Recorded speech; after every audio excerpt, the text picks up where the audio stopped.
မေကွန်းတက်ကိုနှုတ်ဆက်တဤအဖြေမှန်ကိုရွေးချယ်ပါ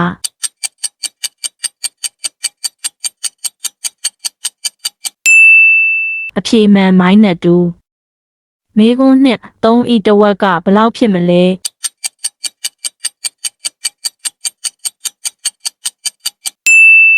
အဖြေမှန်1.5မေကွန်း3 5မြောက်3ညအပေါင်း3ညအမြောက်5ဤအဖြေမှန်ကိုရွေးချယ်ပါ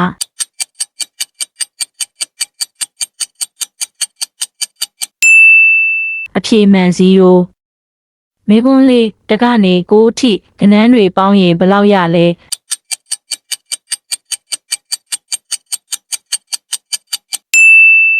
အဖြေမှန်45မေကွန်း9 3ပေါင်း2အမြောက်3ဤအဖြေမှန်ကဘယ်လောက်လဲ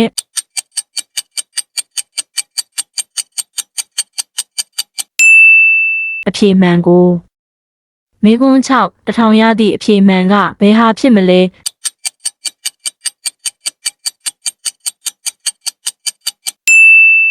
အဖြေမှန်ကိုကွန်မန့်မှာရေးခဲ့နော်